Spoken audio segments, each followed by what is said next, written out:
Hello, this is AJ Hogue. Welcome to the next lesson. Today we're going to talk about thought mastery. And what thought mastery is, it's controlling and managing your thoughts.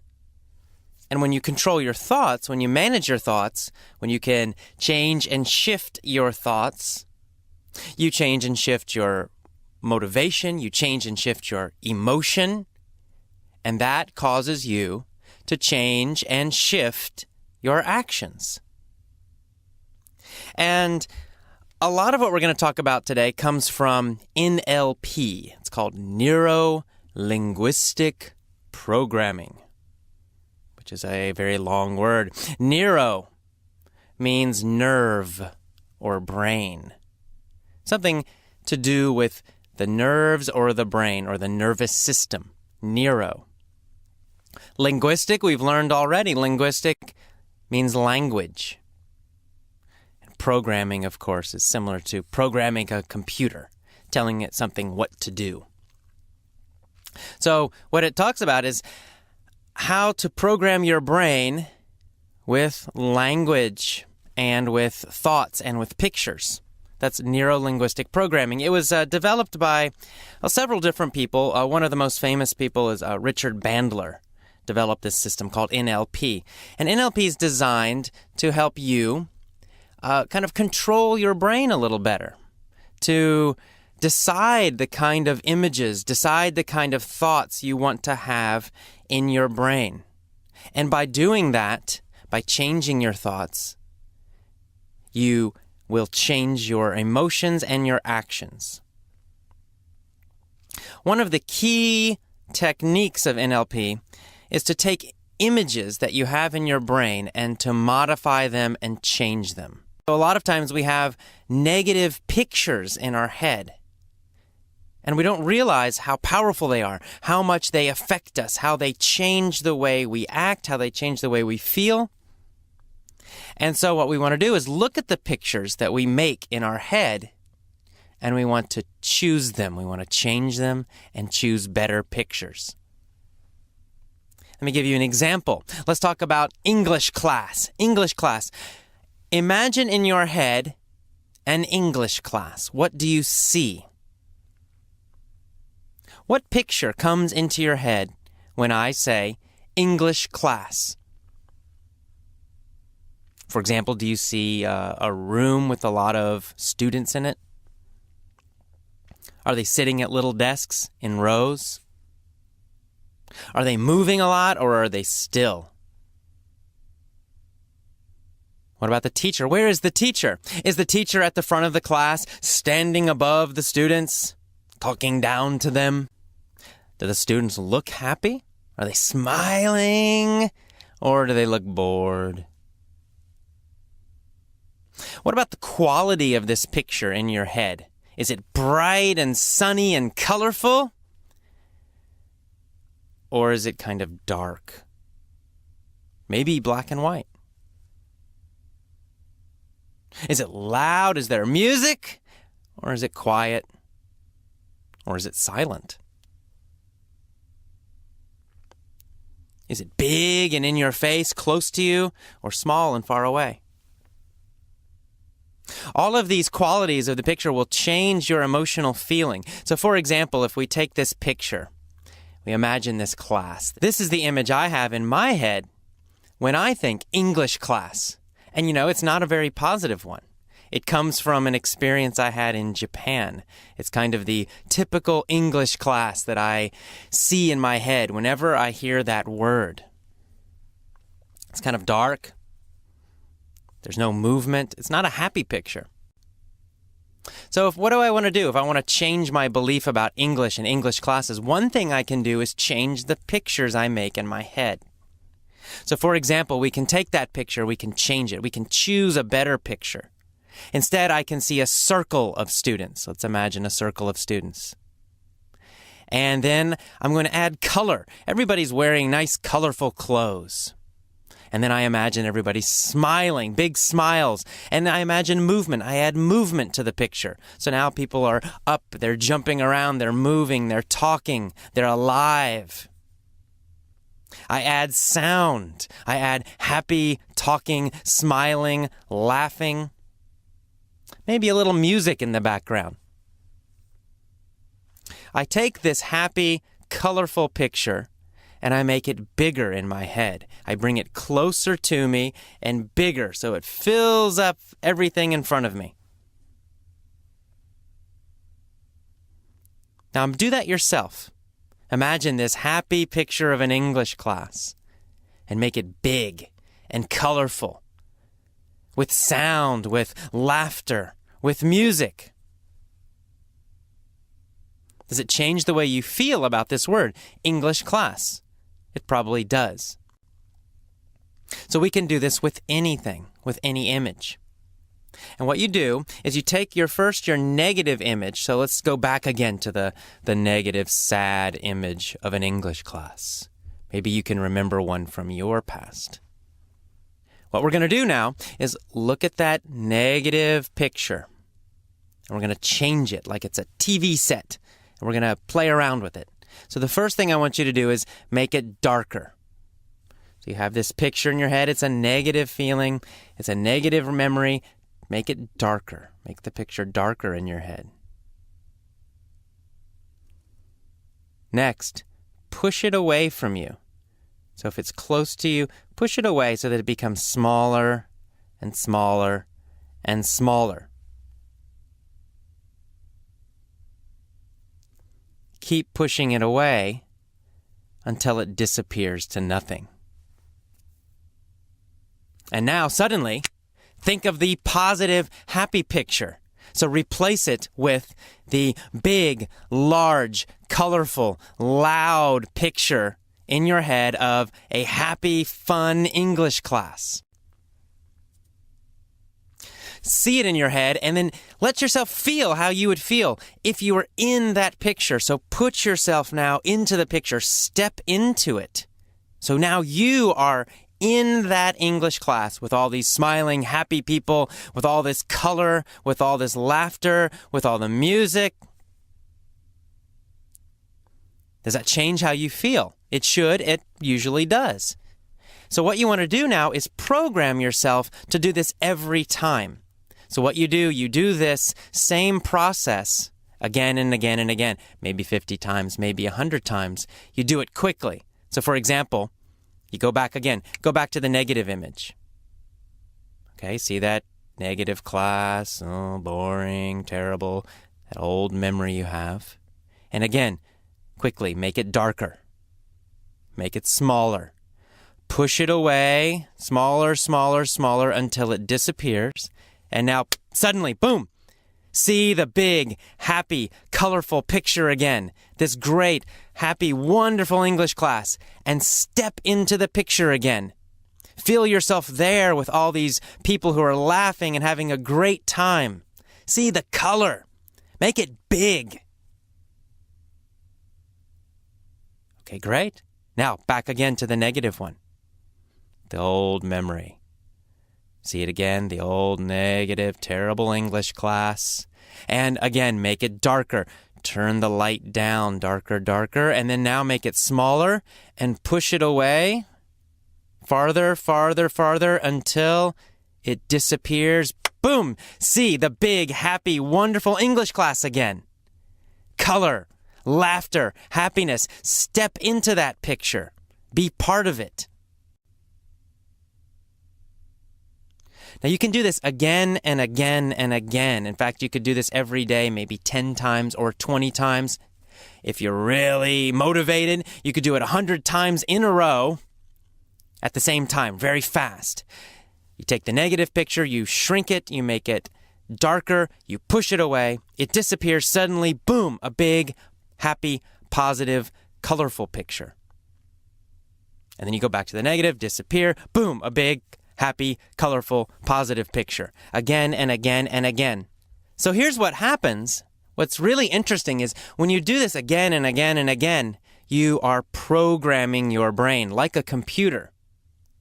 So after you do it enough times in the future, when you think English class or someone says English class, automatically this process happens. Automatically, boom, you see in your head a big, happy, wonderful picture, and you feel really good.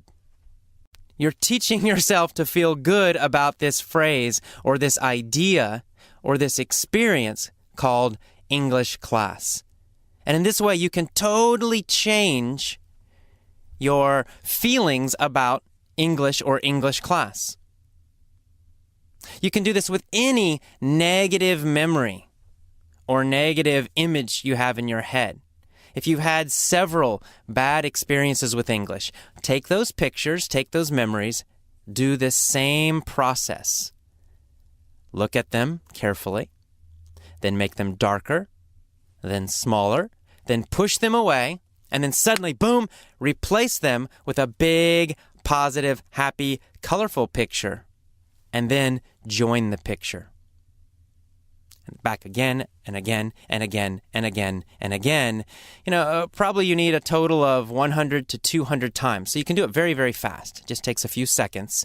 So in 5 minutes or 10 minutes, you could do this 100 times or 150 times. And you're programming your brain, just like a computer, to think in a more positive way.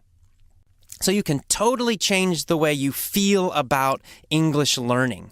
You can totally change your old negative memories, beliefs, and feelings about English. What will this do for you? It will give you so much more energy when you learn English. It will totally change your feelings about learning English. That will help your motivation, and that will cause you to learn faster. All of the things we're learning in this program, in these lessons, are about getting you to learn faster. It's not just about feeling happy about English. It's about learning more quickly, more efficiently. And it just so happens that having more positive emotions and more energy and more motivation will cause you to learn English much, much faster. I've seen this myself in my experience as a teacher with many of my students. And there's also a lot of academic research about this same topic.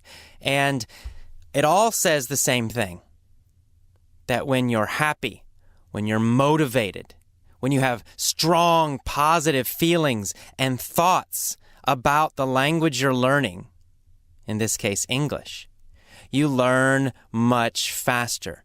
That the psychology and the emotion is more important than the method. Good methods are important. Of course, you want to use the best methods, but without the psychology, without the emotion, no method will work successfully.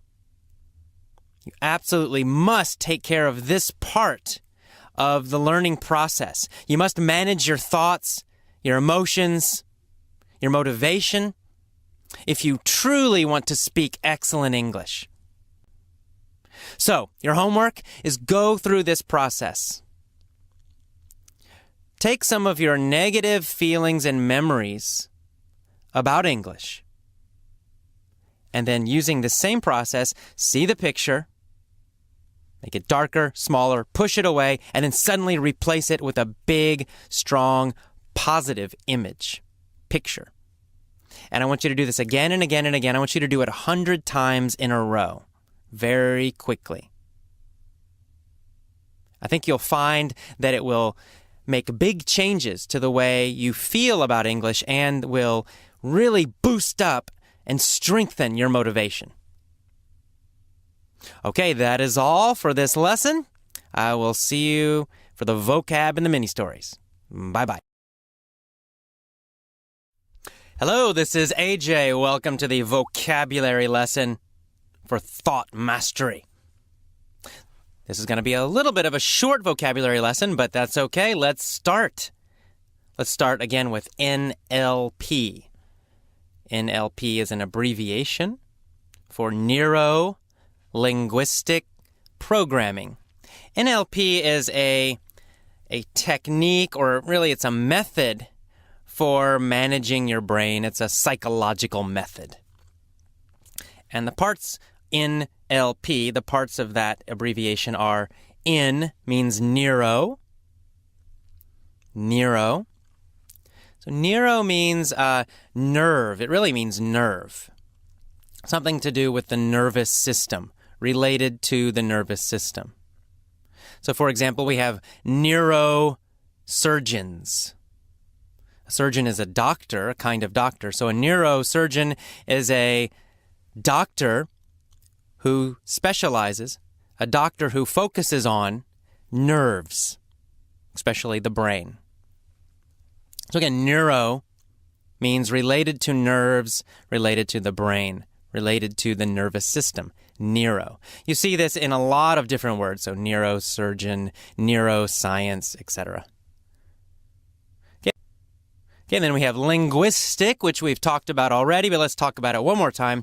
Linguistic means related to language. Related to language. Linguistic. And of course, programming again. Programming means to develop specific commands for something, a system of actions. Usually we use it with computers, but you can do it with your own brain too. All right, so that's NLP, neuro, linguistic, programming. Another word I use in this talk, a very common word, is modify, to modify. To modify means to change something a little bit. It has the idea of a little bit. So if you say modify the picture, it means change the picture, but it usually has this idea of a small amount, not totally. So we modify the color, for example. We change just the color. Then we modify the size. We make something larger or smaller. And we modify this. And then totally, it might be a big change, but each individual change is small. So we use the word modify, to modify. All right, another phrase actually I used in this lesson was boost up. To boost or to boost up. Sometimes we say to boost, sometimes we add up and we say to boost up. They both have a similar meaning. To boost means to make something stronger or higher. So, for example, we can boost up a child. What does that mean? Well, usually we use it in a situation where the child is sitting on the floor, but they need to be higher, for example, to eat at the table. Maybe they're too low, they're short, so we want to boost them up. We give them a taller chair, boost up the child. In this talk, I'm talking about boosting up your energy. It means lifting your energy, bringing your energy higher. So a boost means to give something extra high, push something up is the idea.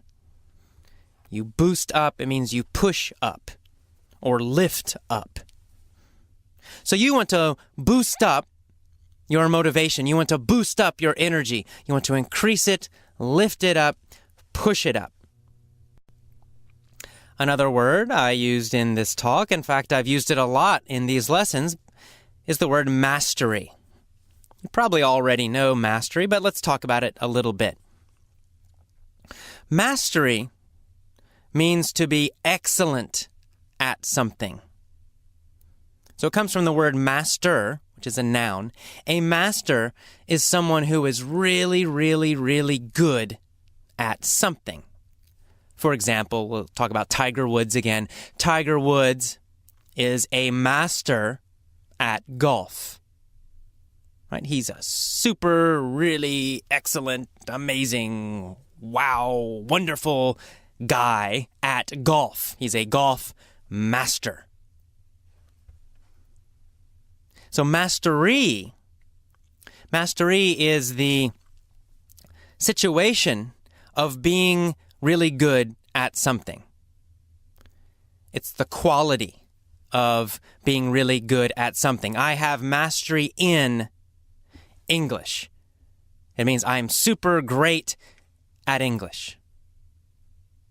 So you have mastery. I have mastery in playing tennis. I have tennis mastery. If you say I have tennis mastery, it means you're a great tennis player. You're great at every part of tennis. You can do everything. You're one of the top tennis players. So that's what mastery means, to have mastery, to have golf mastery, English mastery, tennis mastery. It's not just good. It's not just very good. It's super good. It's the top. It's the very top. So you want English mastery, right? You want to have total skill in English like a native speaker. So I have English mastery. All native speakers, well, I won't say all, but most native speakers have English mastery if they were born in an English-speaking country. If you're born in a Spanish-speaking country, you have Spanish mastery. So as a student, you want to get that same mastery, that excellent level, that top level of ability. Okay, that is the end of our vocabulary lesson, a very short and easy vocabulary lesson for this lesson. Listen to it a couple times and then go, as always, to the mini story. Remember, the mini story is the most important lesson. In all of these lesson packs, it's always the mini story that you should focus on. The main article, yes, but also the mini story. The mini story is where you will get most of your English. The mini story is designed to teach you grammar, especially grammar, intuitively, naturally. You don't need to think about it. Just listen and answer the questions. Listen and answer the questions. All these easy, repetitive questions are actually putting the grammar, English grammar, into your brain a little deeper each time. Don't think about it. Just enjoy the stories again and again and again. Okay, I will see you next time. Bye-bye. Hello, this is AJ. Welcome to the mini story for thought mastery. Are you feeling good? Are you moving your body? Breathing deeply? Smiling big? Good posture? I hope so. Let's get started. There was an incredible woman named Shri. Shri was a linguist, and she wanted to study Swahili. What was Shri? Well, she was a linguist. What is a linguist? A linguist is a person who studies languages. Aha. So, what did Shri study? Languages. Shri studied languages. She was a linguist. Was Shri a truck driver? No, she wasn't a truck driver. Shri was a linguist. Who was a linguist? Shri. Shri was a linguist. How many languages did Shri speak? 3? No, not 3. 6? No, not 6. She spoke 247 languages. How many languages did she speak? 247. Shri was an amazing linguist. She spoke 247 languages. In fact, she had total mastery in 247 languages. Wow. Did she have total mastery? Or was she pretty good? Total mastery. She had total mastery in 247 languages. What kind of linguist was Shri?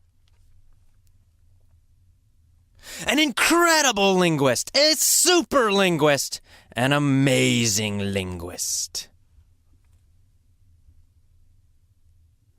But She needed another language. She wanted to study Swahili.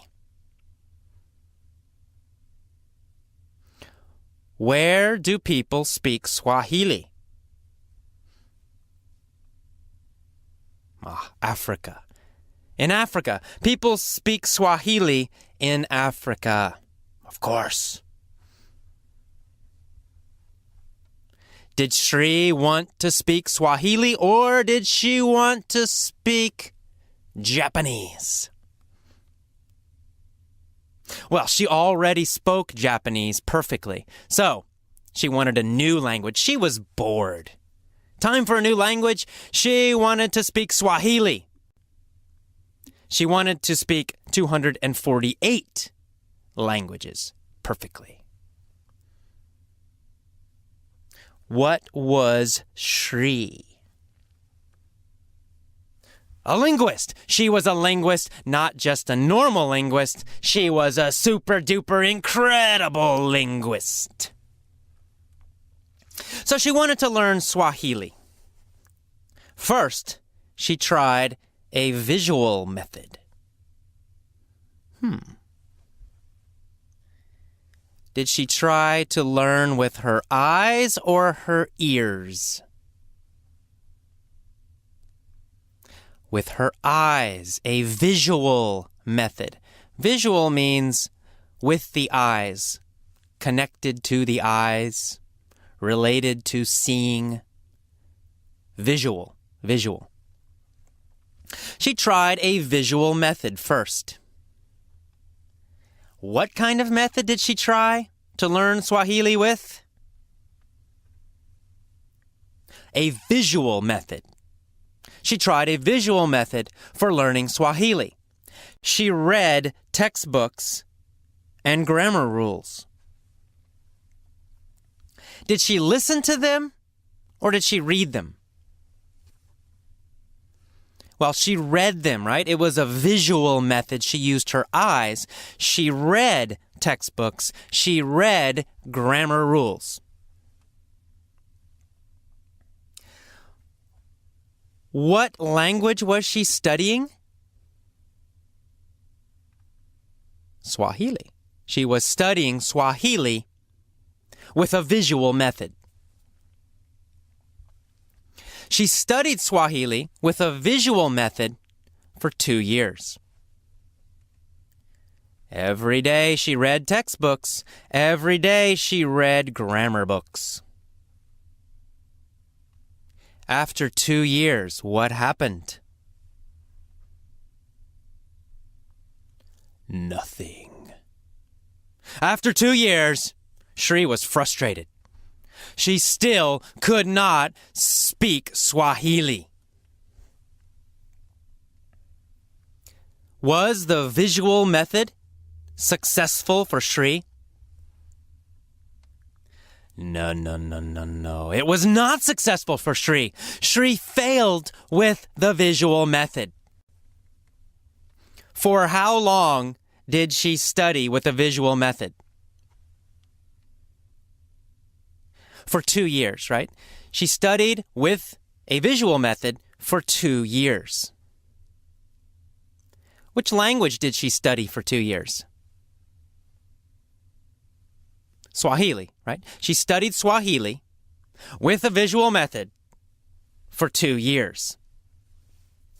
Who studied Swahili with a visual method for 2 years? Shri. Shri studied Swahili with a visual method for 2 years. Was she successful after 2 years? No, she failed. She was not successful after 2 years. She still could not speak Swahili. So, she modified her approach. Did she change her approach or did she keep the same approach? Well, she changed it. She modified her approach. What did she modify? Her approach, her method, her technique. She changed her technique. She changed her way of learning. She modified her approach. She modified her approach to what? To learning Swahili. She modified her approach to learning Swahili. She changed her technique for learning Swahili. What kind of approach did she try next? Was it a visual approach again? No, it wasn't. She modified her approach. She changed that. It was a kinesthetic approach. A kinesthetic method. Ooh, a new word. Kinesthetic. Kinesthetic means related to movement and the body. So related to movement, feeling, physical feeling, and the body. She learned Swahili with her body, with movement and feelings in her body. Sounds interesting. What kind of method did she try next? Kinesthetic. She tried a kinesthetic method. Who tried a kinesthetic method? Shri tried a kinesthetic method. For what? For learning Swahili. She tried a kinesthetic method for learning Swahili. Did she try to learn with her body or with her ears? With her body. She tried to learn Swahili. With her body, she tried a kinesthetic method. What was the kinesthetic method? Well, it was called TPR. And she had to jump and move while learning.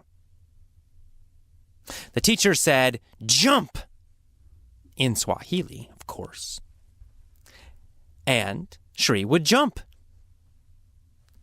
The teacher said, sit, in Swahili. And Shri would sit. She did this every day. Every day she jumped and sat and moved and walked and wrote and read as the teacher told her to in Swahili. It was a kinesthetic method, right? She had to move her body. She was learning with movement. Kinesthetic. Did this boost her learning? Oh, yes, it did. It boosted her learning. It raised her learning. It increased her learning. She began to learn Swahili. She began to understand Swahili. She began to speak Swahili. Did the kinesthetic method lessen or boost her learning? It boosted her learning. It increased her learning. What boosted Shri's learning of Swahili? The kinesthetic method. The kinesthetic method boosted her learning of Swahili. Did it boost her learning a little or a lot? Of course, a lot. It boosted her learning a lot. She began to learn much, much faster. Which was faster, the visual method or the kinesthetic method? Well, the kinesthetic method. Obviously, the kinesthetic method was much faster. It boosted her learning a lot more. What did it boost? It boosted her learning. It boosted her learning speed. Of what? Of Swahili. It boosted her learning speed of Swahili. What boosted her learning speed of Swahili? The kinesthetic method. So she used the kinesthetic method for 1 year. It boosted her learning. She learned faster and faster and better and better. But she did not achieve mastery. She did not become a master of Swahili. She was good, but not a master. Did Shri become a master of Swahili by using the kinesthetic method? No, she did not. She did not become a master. She became good, but she did not become a master by using the kinesthetic method. And so, she modified her approach again. Did she change her approach again? A little bit? Yes, she did. She changed it again. She modified it again. What did she modify? She modified her approach. She modified her way of doing something. She modified her way of learning Swahili. What did she do next? Well, she added something this time. She continued to learn with the kinesthetic method, but she added something more. What did she add? What kind of method did she add next? Well, she added an auditory method. Auditory. Another new word. Auditory. Auditory means related to hearing or listening. Related to the ears. It shares the same root as audio, right? Audio meaning sound. Auditory means related to sound, related to listening, related to hearing. Auditory. So a listening method is what she changed to or added. She added a listening method. What kind of method did she add? Auditory. She added an auditory method. Who added an auditory method? Shri, of course. Shri added an auditory method. Why? Because she wanted total mastery of Swahili. Which language did she want to totally master? She wanted to totally master Swahili, of course. So what did she add to her learning method? She added an auditory method, an auditory approach. What did she add an auditory approach to? What did she add it to? She added it to the kinesthetic method. She was already using the kinesthetic method, then she added the auditory method to it. She added them together, doing both. Did she subtract an auditory method? No, she didn't subtract it. She added it. She added an auditory method, right? And she added a visual method. No. She did not add the visual method. She subtracted the visual method. She eliminated the visual method. So what did she add? An auditory method. She added an auditory method. She began to listen to Swahili every day, listening more and more and more. Every day, listening to Swahili. Tons of listening. 3 hours, then 4 hours, then 10 hours, then 23.5 hours of listening every day. How many hours did she listen to Swahili every day? 23.5. So how many hours did she sleep every day? 0.5, only 30 minutes. She decided to only sleep 30 minutes each day. And she listened to Swahili 23.5 hours every day.